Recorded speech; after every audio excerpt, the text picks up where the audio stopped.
Do you ever pick up your phone and you start scrolling for about 10 minutes? But then 10 quickly turns into 20, then from 20 to 30.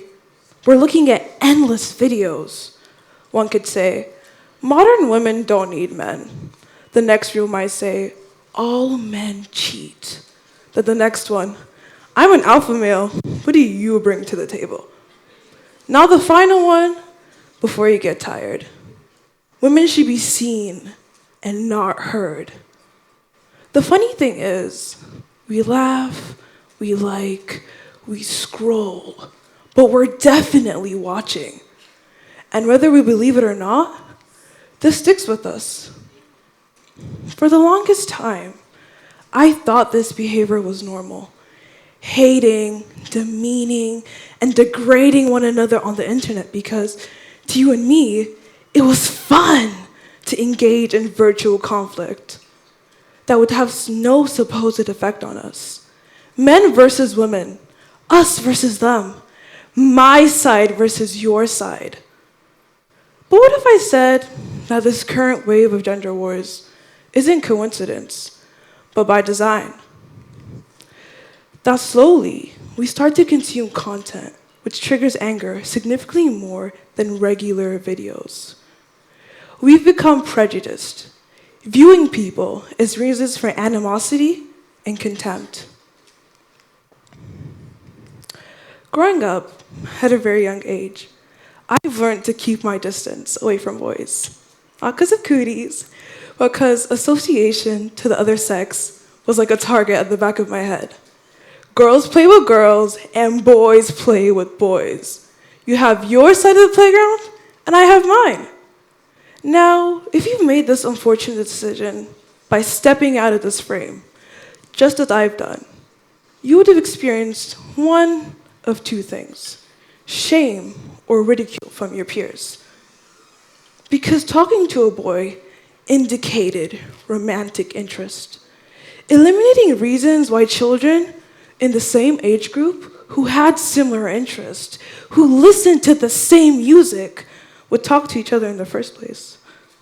Without realizing, I've created a distance, not wanting to be misunderstood or shunned by my peers. But the dangers with this kind of thinking is that it limits our views so that we view men or women as objects of desire instead of people. Limited views allow for limited insights. We will never be able to understand each other or perceive each other. No perspectives, no insights, no views at all. The world today, impacted by its technological advancements and social media, has pushed this image of what male and female relationships look like. Most, but not all, are purely romantical or transactionally based relationships that just end up aiding in the rise of toxic or interest-conflicted opinions. We cannot be in relationships freely, platonic or otherwise, if we view each other as the problem. We have all these podcasters, the red pill, who view women, as tools for male validation, claiming they can be easily replaced by the age of 25. They tell men to get their money up and be strong, while offering no real solution to the male loneliness epidemic, because they don't believe in the men's mental health, but in policing women's bodies, in teaching men harmful ideologies, and the occasional crypto investment. If we look at Sprinkle Women, they don't view men as men at all, but investments for finance, assets to be manipulated for money, tools to gain, not for love, not for romance, but for future investments. An example of this would be a recent article that had just came out. It's embarrassing to have a boyfriend. To be with one, or the idea of one, is socially acceptable. But to like one and to date one is like social suicide.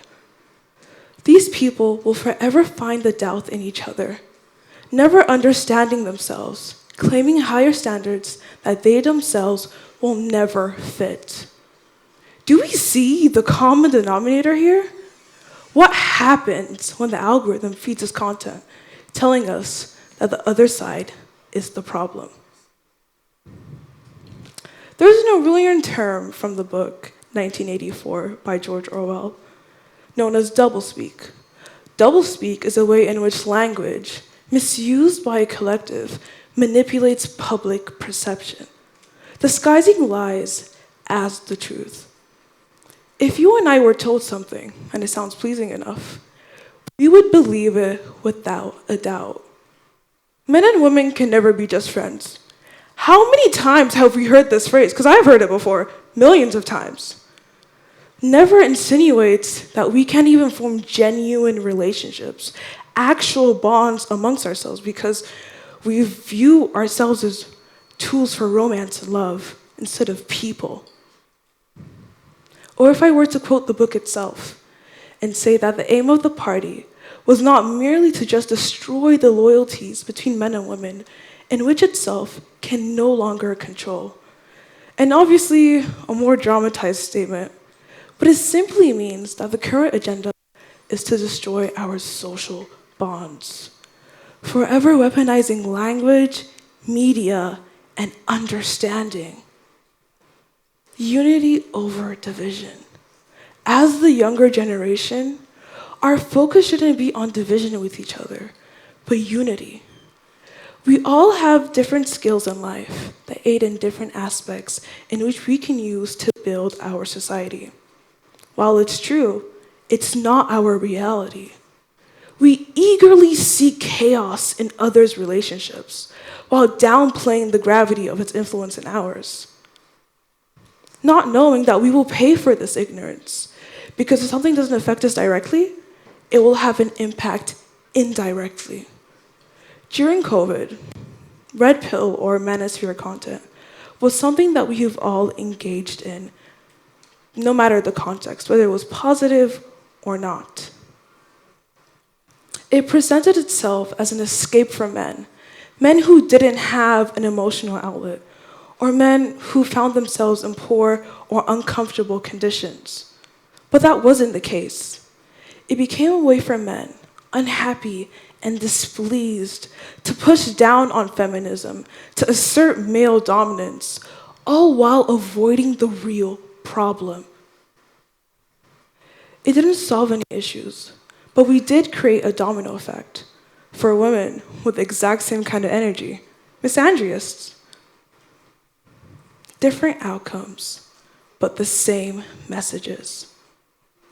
Somewhere along the line, our view of each other has become one-dimensional, forgetting that men and women can be friends, co-creators, collaborators, teammates. Important figures like the Curies with their research on radioactivity, or Harriet Tubman, a key figure in the abolitionist movement, had men like Frederick Douglass who supported her every move. The world progresses because we work together and not against one another. But what does collaboration actually require? What does the bigger picture actually look like? Gender balance efforts require equal collaboration in our research, education, and infrastructure facilities. Collaboration goes a long way. It needs accountability. It needs us to push back on narrative ideas or narrative views, causing bias, fueling division. So, the next time you find yourself looking at that piece, scrolling through that reel, replying to that tweet, think to yourself, does this promote understanding or fuel bias? Are we encouraging growth or causing reason for division? Remember that every like, every share, and every post is something that would affect our day-to-day life. Don't be afraid of accountability. Use it to create awareness. We have a voice. We just need to unmute.